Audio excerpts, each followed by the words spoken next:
Good morning, my dear students of 8th standard. Today we are going to discuss chapter number 7 of your history book, that is the Great Uprising of 1857. It is also known as the Revolt of 1857. My dear student, as you know that the British came in India as a traders. Slowly they took control of the Indian territories and they became the master of India.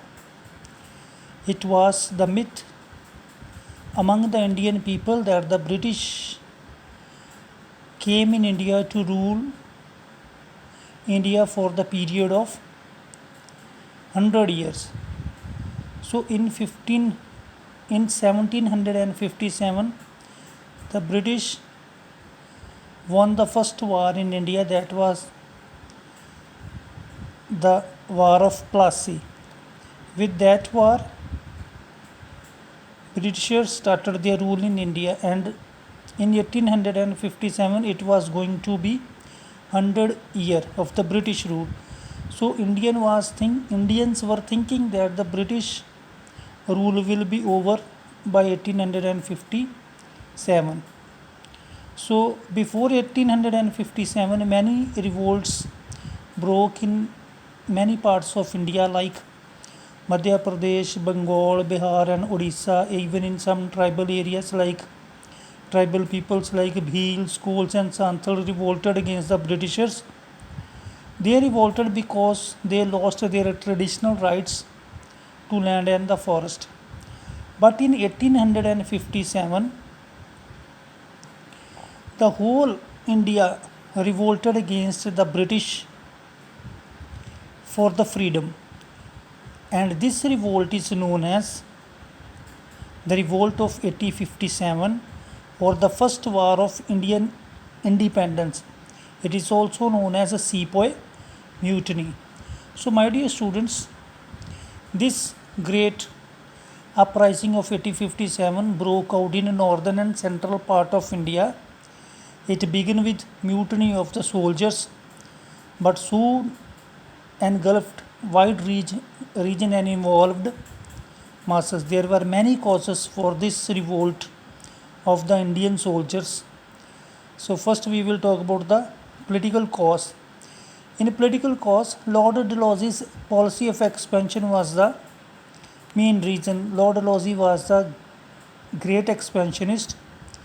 He introduced doctrine of lapse. He also annexed many Indian states on the ground of maladministration, like state of Awadh. He annexed so many states of India like Nagpur, Jhansi, Satara, Jaipur, Sabalpur. He made Nana Sahib an enemy by denying him pension. He also hurt sentiments of Mughal ruler Bahadur Shah Jafar by not allowing his successors to stay in the Red Fort after his death.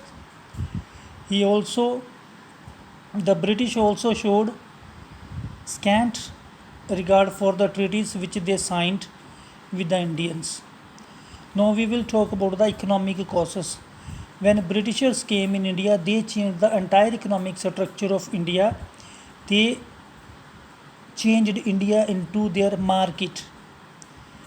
So the Indian people were not satisfied with the economic policies of the British because the Britishers introduced new land revenue system in India, and according to new land revenue system they can confiscate any farmers land, those who will not pay revenue to the Britishers. And they also made it a rule that revenue would be paid in cash and not in the kind. The peasants were exploited by the moneylender and zamindars. They hardly had any surplus food grain left with them. Next, with the coming of industrial revolution, markets were flooded with machine made goods. Indian industry could not compete with and declined. When the Indian states was annexed, the administration was placed by the company It resulted in unemployment among thousands of Indians. There was also constant drain of wealth from India to Britain during the tenure of Bentinck and Dalhousie. Thousands of Jagirs of Jamidar and Talukdar were confiscated. This discontented Indians